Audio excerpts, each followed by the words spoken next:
Okay. Uh, Namaste, Namaste, and welcome. This is Abhinav here, and we start now. Okay, so we start now, and this is the second session. Welcome to all those who are joining through Zoom. Namaste, Avipsa ji. Thank you for joining, and all those who are joining through. This is also live streamed through YouTube. So all those who are joining through YouTube, thank you so much. So we'll start. This is the second session.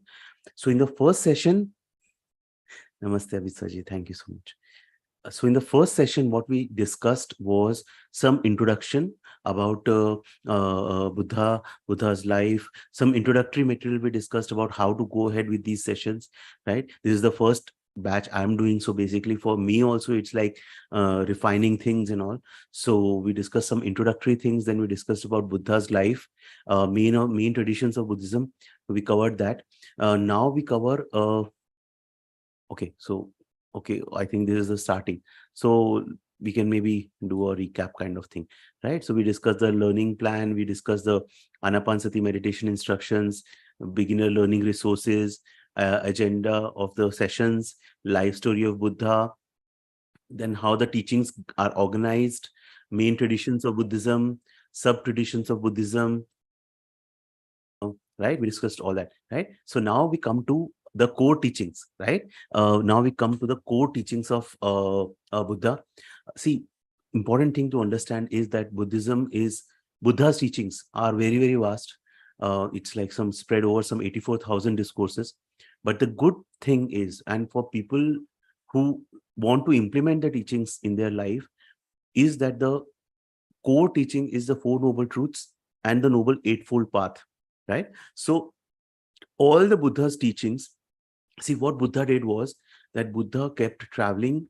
Okay, one more thing is that the last session, if someone has missed, it is there available in YouTube. The recording is available, so you can go and check. Now, Buddha, when he went to the various places in his 45 years, he traveled and gave the teachings orally. He was a very intelligent teacher in the terms of that he used to adjust his teachings to suit the needs of the audience, right? So all those discourses are there, but if you see, all the discourses are somewhere connected to and come back to the Four Noble Truths and the Noble Eightfold Path. So if you take only this particular thing, Noble Truths and the Noble Eightfold Path, you have grasped the entire teaching of the Buddha, right? So you need not go and actually study the individual sutras. So in discourses are basically in Hindi, it's called sutras, and in Pali, it's called suttas, right? So you don't need to go individually into the sutras, but if you want to then go, then there are, you can do your it is, the sutras are available online, you can check and you can go to the specific sutra and you can actually study the sutra if you want to go in detail, right? Okay, so now we start with turning the wheel of the dharma. This is the actually the discourse. This is the first discourse that Buddha gave on turning the wheel of the dharma, right? Where Buddha, when he got enlightened in Sarnath, he met the five ascetics. So first he was confused that who will actually listen to my teaching, and actually, are there people who are interested? Should I teach? And then he was not very sure on doing that, but then finally it's like said that from the heavenly realms, Brahma and the heavenly realms, they came and said that no, there are still people who are neither their eyes are not shut completely, and they are also not fully awake. They have little dust in their eyes. This is what the actual word was, that they have little dust in their eyes, and that dust needs to be removed so that they can become awakened. Your knowledge is for those people, right? So then he decided, okay, I will start teaching. And then he discussed with one, he's thought of like who is the most intelligent or sharp person who can understand my teaching. So there was one I think monk, but then he just realized in his perception that he has already died 7 days back. Another person came to his mind, but then again he died last night. So then Buddha said, who should I teach first? So then he came to the fact that there are five ascetics friends who actually abandoned him because he started eating food and all. So he said that, okay, I will start teaching them. So So this is the first discourse in which he spoke about the Four Noble Truths. He said that I have found the way, I have got enlightened, and I have now found the way, and I'm teaching you the way. And this is like said that when he gave this discourse, this is where the wheel of the dharma was set in motion. That means this wheel of dharma chakra in Hindi it is called. This wheel is now set in motion, and this cannot be turned. Right? Nobody can turn back this wheel. This wheel will just keep rolling. So what we are doing is, when we are discussing these teachings, is that we are doing our bit in terms of keeping the wheel of the dharma rolling, right? So now basically in Buddha's teaching, in that particular sermon, the thing that he said was that he emphasized the middle way. That means we should not we should not indulge in sense pleasures. At the same time, we should not uh, uh, I mean, practice too much like a self mortification. That means um, uh, giving problem to our body in terms of fasting and everything. Avoid both the extremes. Have a balanced approach. That's why Buddha's teaching can be implemented both by monks as well as by householders. Again, it's a big myth that Buddha's teaching is only for the monks. It's equally there for the householders. And if you actually study Buddha's teaching, he has given a lot of guidance to even householders, how they should do their jobs, how relationship between husband, wives, children, social settings, everything he has given a lot of guidance on that. Right? Okay. So yes, in the first time he introduced these Four Noble Truths, Eightfold Path, so that so that the person can get free from suffering. This is the core teaching, and all other teachings come back to this teaching, right? So we'll be discussing, and this is very important, this session and the next two sessions. If you so we'll covering this thing in that 3 sessions. If you get this, then it is like this is the core thing that is there, right? Okay, so four noble truths. Noble truth number 1 is suffering, right? Noble truth number 2 is cause of suffering. Then we will understand one by one about all the noble. Today we'll only do the noble truths, 4 noble truths, because this is the fundamental thing, right? So second is cause of suffering, right? Number 3 is noble truth number 3 is cessation of suffering, right? And number 4 is the way to cessation of suffering, right? These 4 are the noble truths. So let us come to the noble truth number 1, existence of suffering. Anyone has any questions, please, you can raise hand, or you can just put in chat and I will be helping you, right? Existence of suffering, this is the first noble truth. Okay, now important to understand is that Buddha said that there is suffering, life is suffering, right? Now, if actually we look deeply into our lives, if we look deeply into our lives, we can know. So again, Buddha's teaching is all about direct experience. That means don't just take the teaching because Buddha said, don't just take the teaching because I am giving the teaching. Experience in your life, whether it is true. Doubt, Buddha said, even doubt me, right? The Tathagat, you even doubt me. I think no other teacher I've read who has said that even doubt me, right? So Buddha said that just see in your life, there is somewhere in between, in all the happiness and joy and pleasure that we get from various things, our family, our jobs and everything, there is still an underlying suffering, right? And mostly what happens is, why people come to Buddha's teaching, and I'm just giving my example, because they've seen suffering. Because only if you see suffering, then you want to find a way out of the suffering, and then you come into contact with a teacher who says that I don't promise you anything else, I'll just show you the way to come out of suffering, right? So suffering we all have. Every part of the life we have suffering. In our body we have suffering, in our mind we have suffering, in our relationships there is suffering. So that suffering is there, right?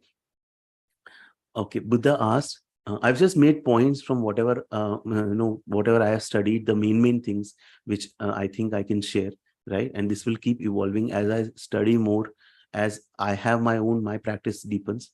So Buddha, there is one very good thing that I came to know. Buddha asked his disciples, what is more, the water in the 4 great oceans, or the tears that you have shed across your various lives, right? So this is the question that Buddha asked his followers, or the audience, whoever was there. What is more, what is more, the water in the 4 great oceans, or the tears that you have shed across the various lives. Now answer is, you will have your own answer, but the answer is very clear, that the tears that we have shed across various lives is much more.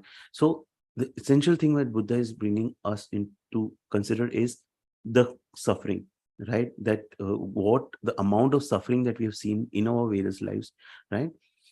Okay. Buddha himself actually moved towards renunciation when he saw the noble sights, the four noble sights, the person dying, the person who's facing ill health, right? The person who is sick, and then a wandering ascetic, right? These are the four noble sights. When Buddha saw that, his sense of perception was so high. People like us, we will see this, but we will walk away from that. But Buddha was, his perception was so sharp that when he saw that life is suffering. That means this simulation, this illusion that I am in, contains suffering. In the down below, it's full of suffering, right? So that realization has to come in us. Then only we will work towards getting free from the suffering. And there was this instance where he attended a plowing ceremony, I think, when he was small or something. There was a plowing ceremony when the plowing was done. Then what happened was, the worm came out from the soil, and that worm got eaten by the bird. When Buddha saw that, he realized that this is the same thing that is happening. One person killing another person, then there is suffering, separation of loved ones. All this suffering is happening. Now suffering is another different types. One is a physical suffering. That means right from birth we suffer physically, right? In terms of bodily pains, illness, old age, death.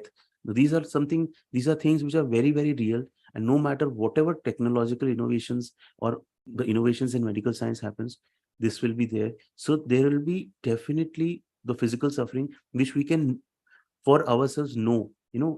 If you have done a kind of a root canal, right? If you have had a root canal, you know what suffering is, right? So and I have a pending root canal to be done, but I am not doing it because of the pain, right? So this is the very fact that I am born. I'm meant to suffer, right? Physically. Then mental suffering, finding people, disagreeable people, noise, sights, separation from loved ones, right? Right. There's a fundamental rule that we get separated from our loved ones, not getting what one wants, not getting the credit for whatever one does, right? And then there is existential suffering, which is all the interplay of the five aggregates that is happening, right? Body, mind, mental formations, all the suffering created because of that, right? So this is different types of suffering is there. Then Buddha says that suffering can also be viewed from different angles. One is the ordinary suffering, which is like bodily pains is there, physical suffering is there, or mental suffering is there. That means any anxiety, any fear that we have. Then there is a suffering because of any change. That means today your relationship with your husband or your wife is very good, and tomorrow it changes. Today your relationship with your boss is very good, that changes. Today your financial position is very good, but then that changes. So change brings suffering. And then there is a suffering as a conditioned states of mind. Now this is very deep. Suffering as conditioned states of mind is understanding that my mind is already conditioned to think in certain ways, right? Anger, for example, anger, uh, if my if I am carrying those impressions of anger within me, i I will be angry at the smallest of things, and this will bring suffering not only to me, and this will bring suffering to my family members or whoever I am come in contact with. So my conditioned states of mind, how my mind, my karmas are there, how my karmic structure is there. But the thing is that it is the suffering is there. It is a conditioned state of my mind that gives me suffering, right? Yes, yes. Five aggregates, I will come to that later. Five aggregates are basically, see, Buddha said that, I will come to that in detail later when we understand the concept of non-self, right? Anatta. Buddha's teaching was that we don't have a separate self.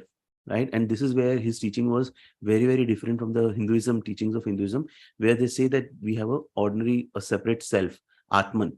In Buddha's teaching, it is like said that if you actually penetrate deeply and you see, even the very fact that we are composed of five aggregates: body, mind, feelings, body, mind, feelings, mental formations, and consciousness. We are actually a sum total of that. So basically we don't have a kind of a separate self. Everything is changing, right? And this changing thing generates suffering in us, right? So this concept we will understand in detail later on, right? Okay. So this is the, again, another perspective: ordinary suffering, suffering because of change, suffering as conditioned states of mind. So various ways suffering is created. Now Buddha says that death also doesn't end the suffering, right? Why? Because see, whatever the kind of the energy, bundle of energy that I am, I continue, right, after my death, right? So it's not that only my body dies, my physical body dies. I continue i continue and then my suffering also continues. For example, whatever is the what I will say, the energy structure that I hold, my, you know mind, my mental formations. Like if I have anger inside me, I'll again be born as an angry person, or I'll again be born in the company of people who generate anger in me, right? So the suffering doesn't stop when I die, it continues. Then Buddha says very important thing is that in Buddhism, they have this concept of 31 planes of existence, 31 realms of existence, right? So one is the hell realms, then the human realm, then is the realm of the gods and the higher divine beings. But Buddha says that it's not that suffering only exists in the hell realms or in the human realms. Suffering exists throughout the 31 planes. Why? Because in entire cycle of the life and birth, the entire realms, all 31 realms, everything is impermanent. That means even it is like said that all the heavenly beings, all the gods, they also suffer, because they also know that whatever good karma they have accomplished, due to which they are in those realms, when they die, actually they suffer a lot, because they are aware that they are going back to the lower realms, right? So there is no like being free of suffering. So Buddha's teaching is to come out of this cycle of birth and death, to achieve nirvana. Nirvana in Buddhism is basically being free from this cycle. So it's not that you go to a different plane of existence. Suffering is there in all the planes of existence. Buddha's teaching is directed towards taking us out from this realm of suffering, being there in whichever plane we are, but our suffering is permanently finished, right? Okay, there is a thing about that Buddha talks, and this is the first noble truth: existence of suffering. So Buddha says, so there's a question that is asked, that was Buddha and his teachings pessimistic, right? Now, a very good thing about this, I read an analogy of a doctor that I read in the book, What the Buddha Taught by Valpola Rahula, is that, see, Buddhism is not an optimistic religion. Buddhism is not a pessimistic religion, right? First of all, Buddhism is not actually, there is nothing as a religion. It is only the teachings, right? But what Buddha was like a doctor. So you go to a doctor, and that doctor says, you tell what the problem, he diagnoses you, and you don't want an optimistic doctor who says that everything is okay, you don't need to worry at all, right? And you don't want a pessimistic doctor who tells you that you are not going to live, like you only have like 3-4 days to live. You want a doctor who tells you the reality, what is the problem, tell me the reality. That's what we want, no? So Buddha always said that look closely the life. If you look closely, if you have that perception, your perception is sharp, you will realize that every desire, every happiness has a suffering inside it. Now this is basically Buddha is real, right? He's neither optimistic, he's neither painting a very good picture, nor is he like a pessimistic, he's showing a pessimistic view. He's just showing what is the reality, right? So suffering is there, But at the Buddha also did not say that life is only suffering. He also said life is happiness also, and he also listed the conditions of happiness that will come to later on, right? So, but it is wrong to say that Buddha's teaching is pessimistic. He just showed what is real, right? Okay, Buddha says that the person who has this keen sense of seeing suffering in everyday life, right? That person can also see the arising of suffering, cessation of suffering, and the way to end the suffering. So, a person who can see the suffering can also see how it arises, how it ends, and the way to end the suffering. True Buddhist is not sorrowful. So that's why the thing is that it's not that life is suffering that means we become kind of sorrowful or something. It's basically we see things as they are. So our craving for the things to be permanent and to give us joy, that goes because we realize that the craving is actually what is creating the suffering for us. So we just realize and we don't get attached to things, and that's why we remain calm, serene, and happy, right? So what basically we have to do is that when suffering is there and we know that suffering is there, right? We should not harbor any anger or hurtfulness towards the suffering. Just see it as it exists, right? Buddha's teaching is to see things as they are, right? Don't kind of create a illusion over it. Like don't project it that it is good, right? Or don't say that it all is bad. Just see as the things are. So if suffering is there and you know that suffering is there, just know it is there, right now I'm aware that I'm suffering, right? Buddhist monk Thich Nhat Hanh, he says that when suffering is there, don't cover it. Don't cover it. What we do is that we cover our suffering under the carpet, or we what we do is that we consume things like we consume food, or some people consume alcohol, right, to bury the suffering, right? But that is the wrong approach. We should just know that right now this suffering is there, arising. Be mindful of our suffering. Yes, that it exists, right? And this is what we have to do. Like, see, the thing is, how much we try to cover our suffering or try to suppress our suffering, it will actually it will become more stronger. The more we are mindful of our suffering, the more the energy of the mindfulness that we generate, that energy of mindfulness, being aware of our suffering, that energy helps release or heal the suffering that is there, right? Right, okay. So this is the first noble truth. Anyone has any questions, please feel free to ask, right? So first noble truth is basically that there is suffering, right? We acknowledge, and I think Buddha is the only teacher I have come across who has brought this existential aspect of suffering very well, because this is the first teaching that life suffering is there. Why? Because his whole teaching was about suffering. That's why he renounced. That's why he went in search of a way to end the suffering, right?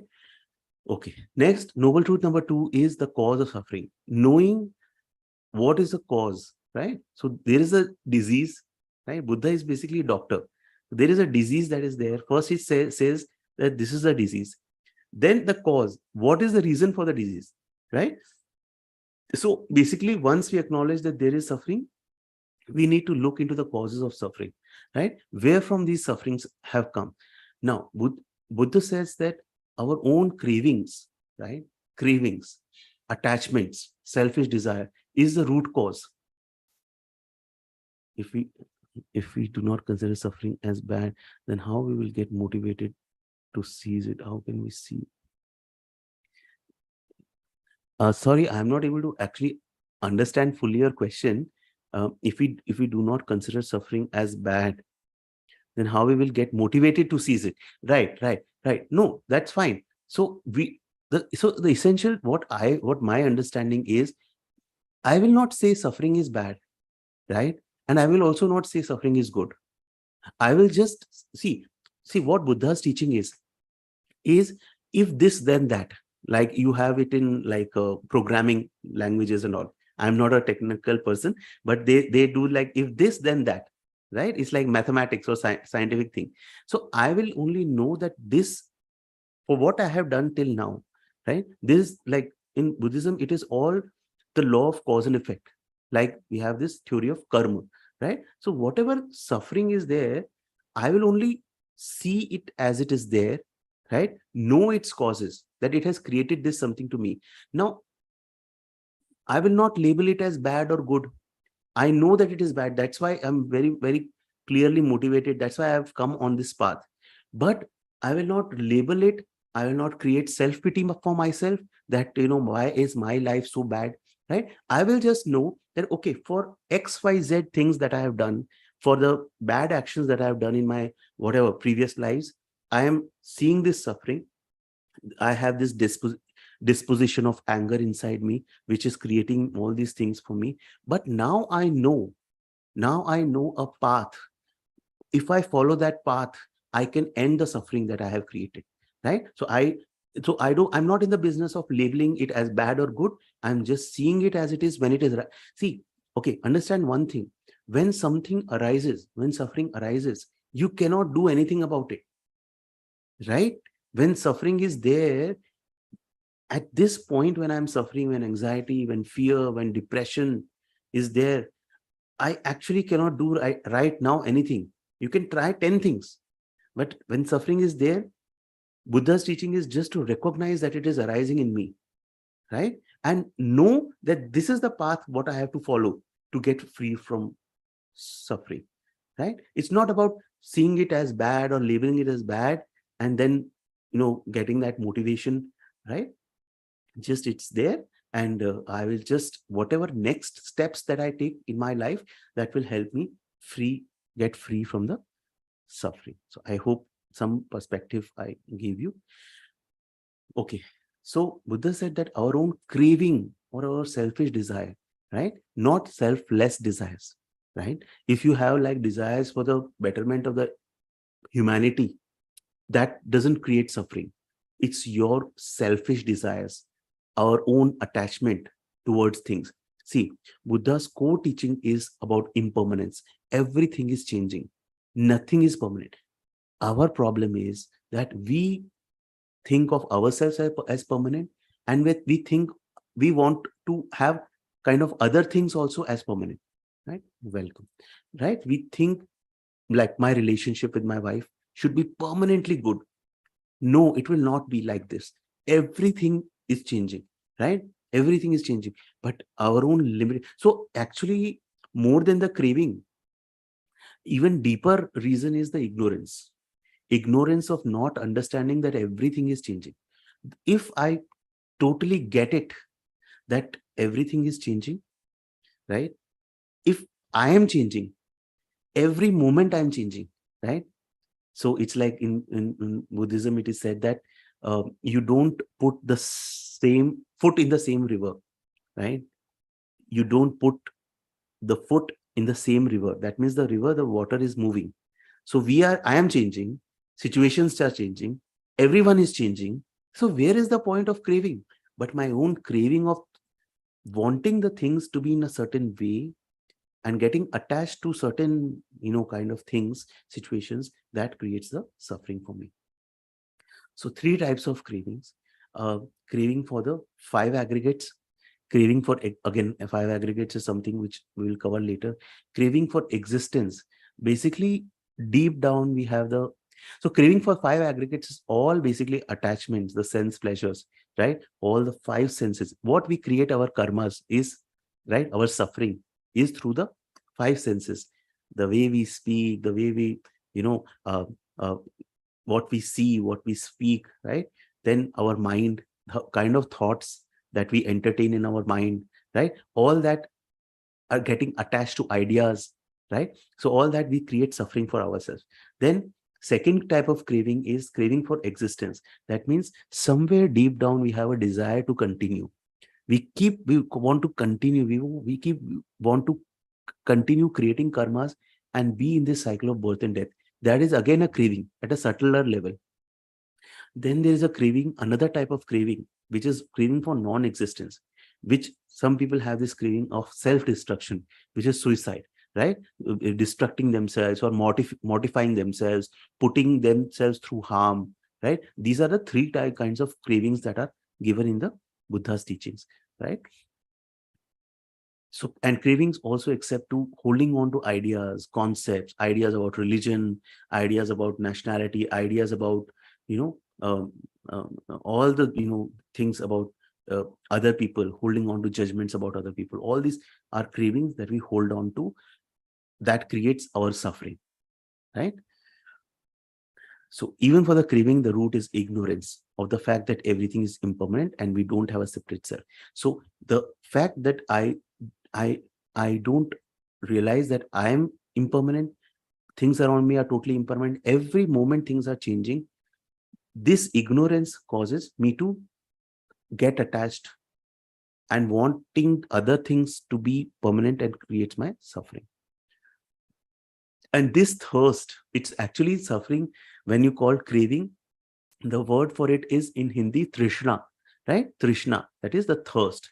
This thirst actually becomes our reason for continuance. Continuance means in Buddhism, they say it's not about reincarnation, right? It's about continuance. Again, there's a fine line of difference. We'll come to that in later, topics when we discuss that. We continue the energy that we have built, right? So for example, if I have a very strong craving for food, right? So then I continue that craving in my next birth, right? Or if the craving is very, very intense, then the person actually gets all born in certain realms where in the even the kind of hellish realms where the person actually craves, but he doesn't get.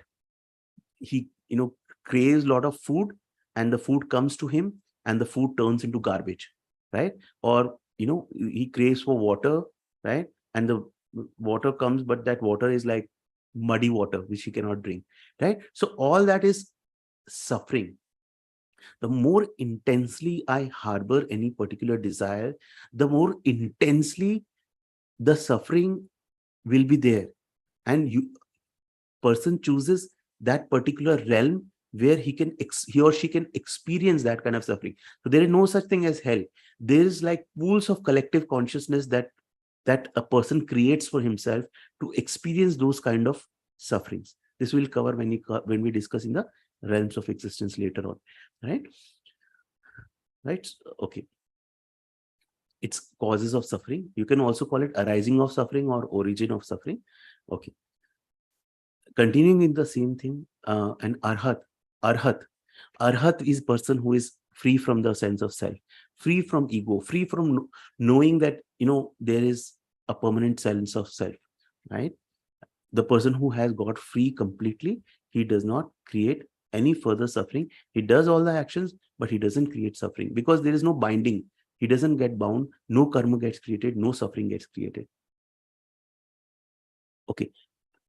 In this point, basically, again, there's the thing that one is our predispositions, what predispositions that we are carrying, also the foods that we ingest, right? Certain foods, again, we'll come to the 4 types of nutriments. It's not only the edible foods, the foods that we ingest. So for example, a person who sees a lot of violence or sexual content, right?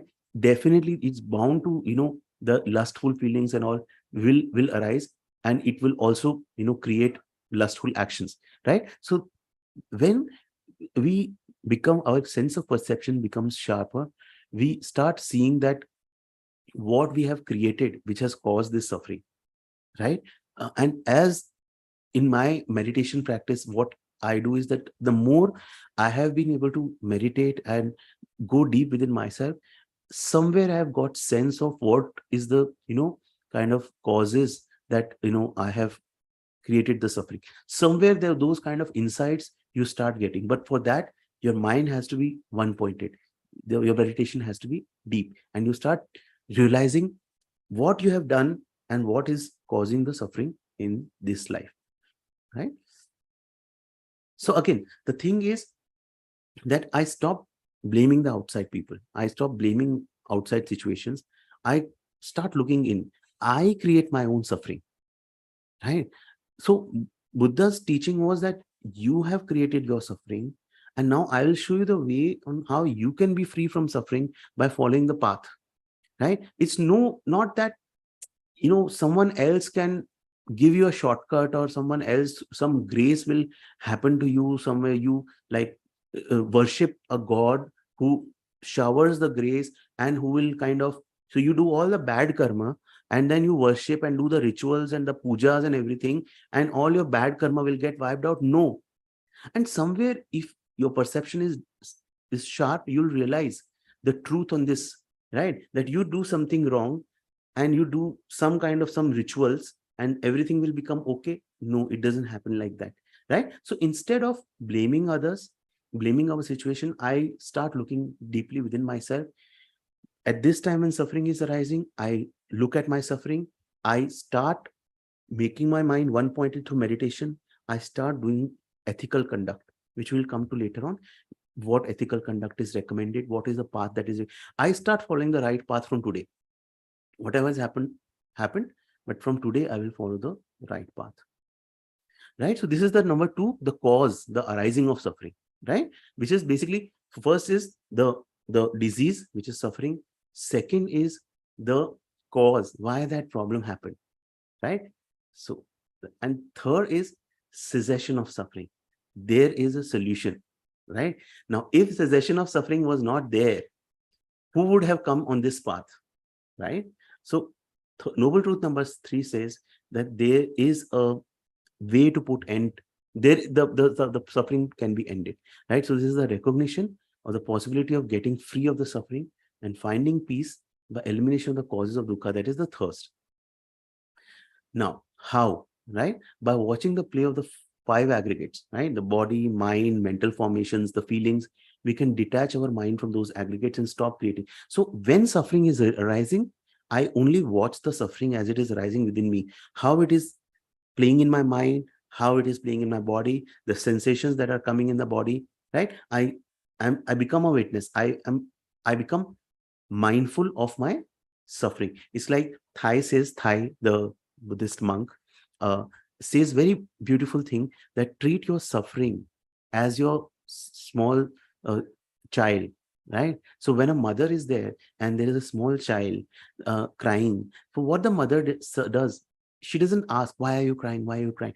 First, she takes the child and she cuddles, or what you say, she rocks the child softly, right? She rocks the child softly, and the child uh, stops crying. And then by that time, uh, in that time, 5-10 minutes, the mother also knows what is happening with the child, right? For another example, suppose you have a younger brother, and your younger brother came home, and he has all the scars on his face, and you can sense that he has had a fight, and he's crying. So the first thing what you'll do is that you'll hug your younger brother or younger sister.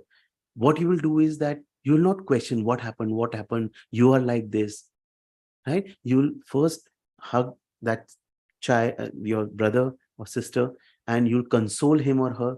And then by that time, then you will ask what has happened. So similar thing, what we have to do is, and this is just my realizations, my insights I'm sharing, is whatever I have done, whatever is my mental disposition till now, whatever is my karmic, you call it karmic structure or whatever I have created till now, through my all previous lives, I have created suffering for me. Now that I know that suffering is there, I will just witness it, right? And that witnessing is a very powerful thing, and this is not easy, right? Okay. If we want to cease our suffering, is it not a craving? Yes. See, this is not a craving, right? The yes. So craving also, again, it's a like the 3 different types of cravings that is there. One of the cravings is like craving for moksha, right? Liberation, right? So that is again counted as one of the cravings, but seizing, the intention to seize the suffering, is not a craving from what I have read and understood. It is not, right? Okay. So liberation is in the here and now. So basically, the moment I decide that, okay, whatever suffering I have created for myself, I will start being mindful of that suffering. That is the start to my liberation here and now. So it is not like I have to like take 10 lives, right?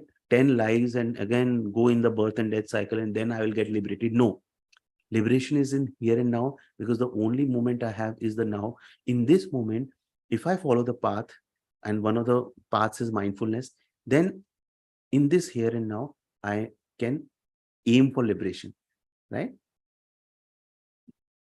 Not to be lost in suffering, right?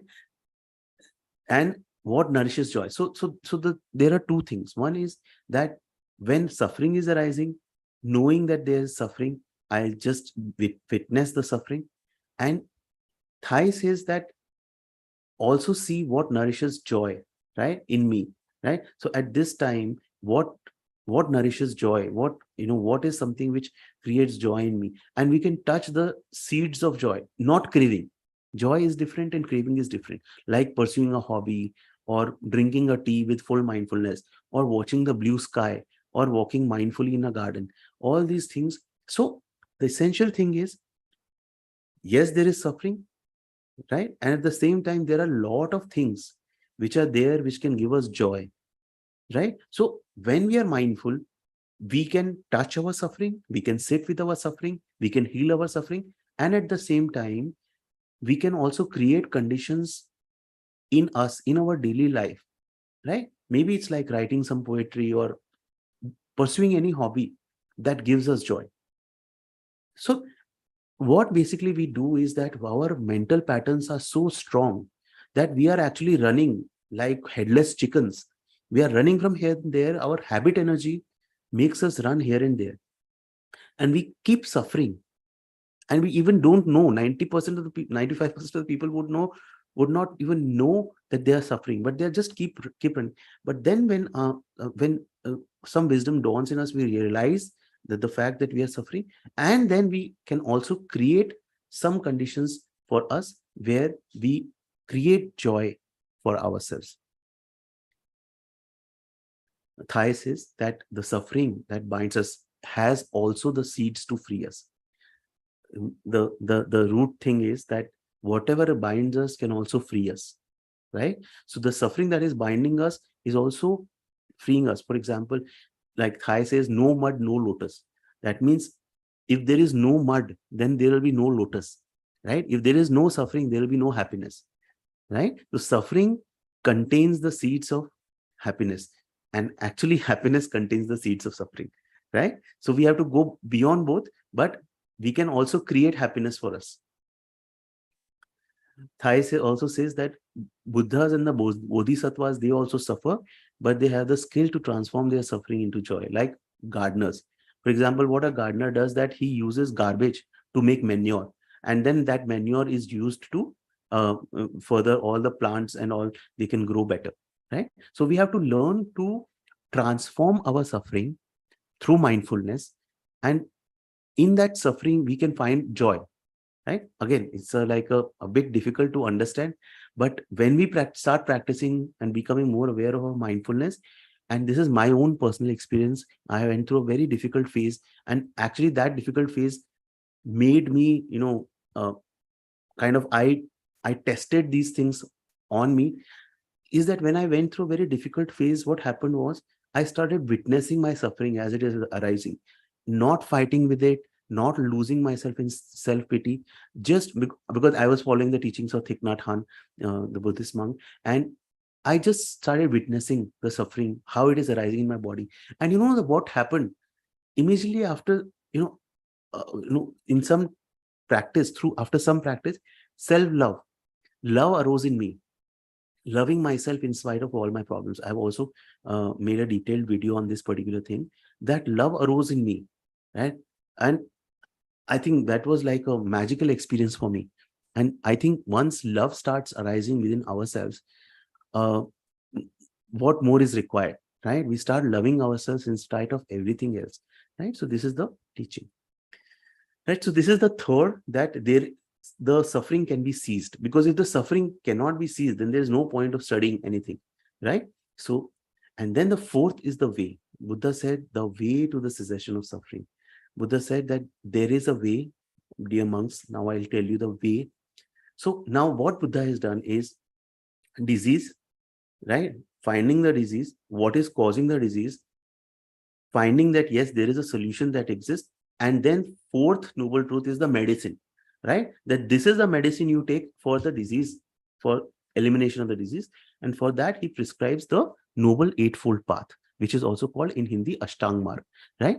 All the teachings of Buddha come back to this path. So you master this thing and you don't need anything, you don't need to read the 84,000 discourses and everything.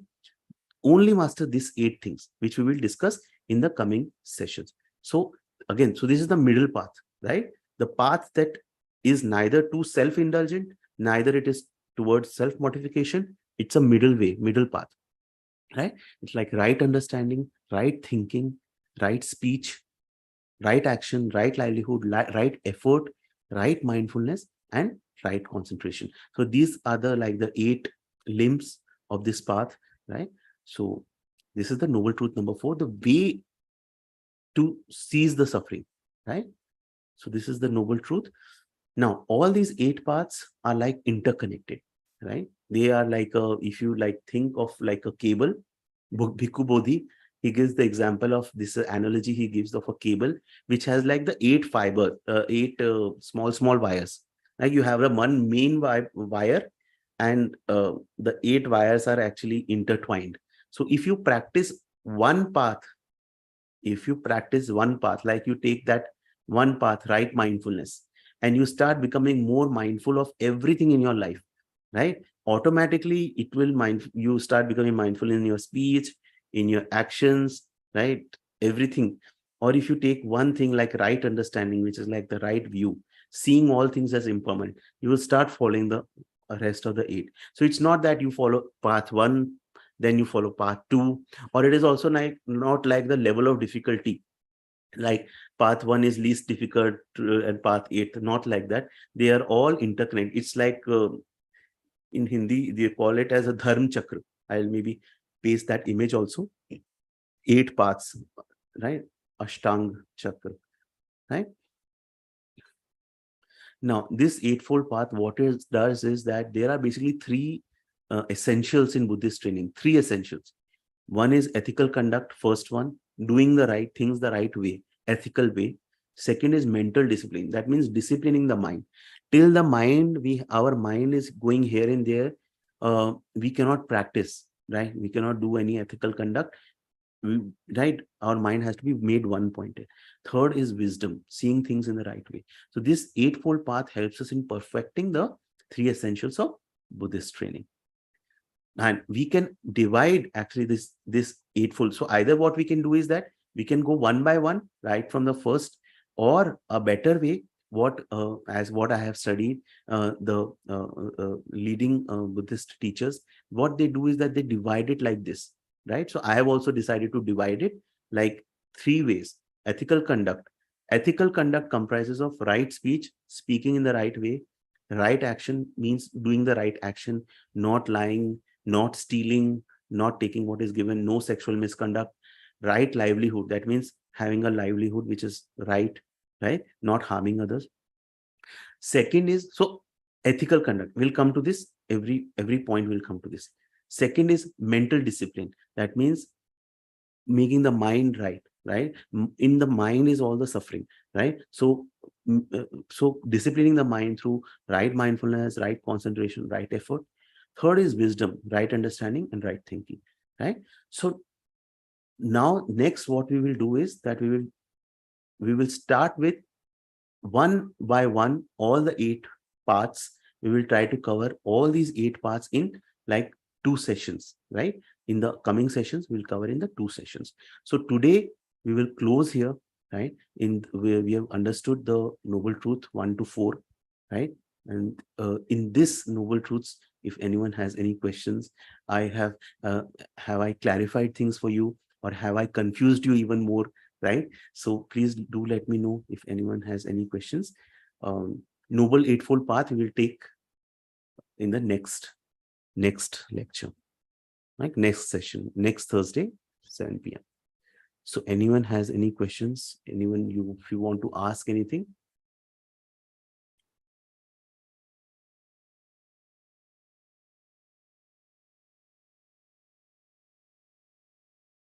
Okay, no problem.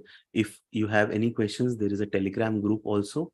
Discussion group is there. You can join that discussion group, and there you can post any of your questions that are there, and I will help you. So I hope this session was useful. We meet next Thursday, 7 p.m. IST, and we will start taking one by one the individual steps on the Noble Eightfold Path. Right? Okay. Thank you so much for watching. Thank you so much. God bless you. Bye. Thank you so much.